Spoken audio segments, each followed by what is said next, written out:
এটি চুরি সংগঠিত হয় এবং এই চুরিটা সংগঠিত হয় রাত 9:30 থেকে। তারা যখন দোকানটা বন্ধ করে যায় রাত 9:30 থেকে এই সকাল 8:30টার মধ্যে এই চুরিটা সংগঠিত হয়।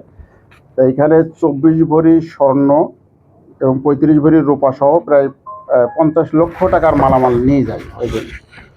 তা আমরা এই এই চুরি সংবাদ পেয়ে এখানে ফরিদগঞ্জ থানা সাথে সাথে ঘটনাস্থল পরিদর্শন করে এবং সেখানে আমাদের তদন্ত কার্যক্রম শুরু করি।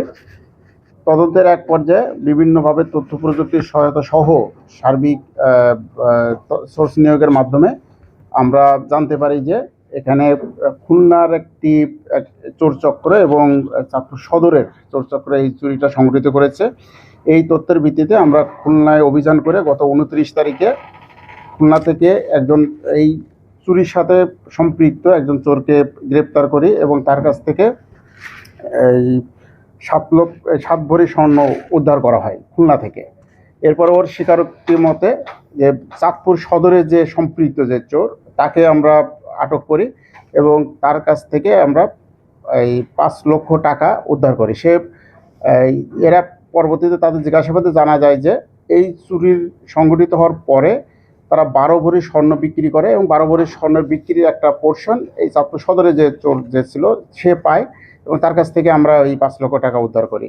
আর বাকি যে স্বর্ণ আমরা ওই খুলনা যে চোর যাকে গ্রেপ্তার করি তার কাছ থেকে উদ্ধার করা হয়।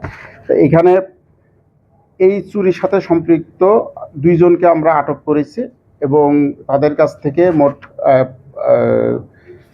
7 ভরি স্বর্ণ এবং 5 লক্ষ টাকা উদ্ধার করতে সক্ষম হয়েছে। এরা যার কাছে এই স্বর্ণটা বিক্রি করে তাকেও আমরা মোটামুটি আইডেন্টিফাই করেছি, আমরা তাকেও চিরেই গ্রেপ্তার করতে সক্ষম হব।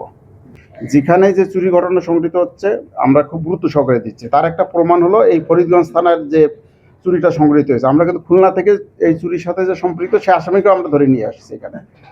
এখানে যেটাই হোক আপনারা আমাদেরকে জানাবেন, আমরা সর্বোচ্চ গুরুত্ব দিয়ে চেষ্টা করব এই রহস্য উদ্ঘাটন করার। 16/10/2025 তারিখ অত্র ফরিদগঞ্জ থানা সংলগ্ন মা জুয়েলার্সে একটা চুরি ঘটনা সংঘটিত হয়। সেখানে প্রায় 24 ভরি স্বর্ণ চুরি করে নিয়ে যায় অজ্ঞাতনামা চোর বা চোরেরা। পরবর্তীতে টেকনোলজির মাধ্যমে আমরা চোরদেরকে শনাক্ত করি এবং গ্রেফতার করি। 7 ভরি 1 আনা স্বর্ণ এবং 1 ভরি 4 আনা রূপা এবং 12 ভরি স্বর্ণর বিক্রিলব্ধ টাকা থেকে 5 লক্ষ টাকা উদ্ধার করা হয়। আসামিদেরকে পদ্মই বিজ্ঞ আদালতে সোপর্দ করা হবে।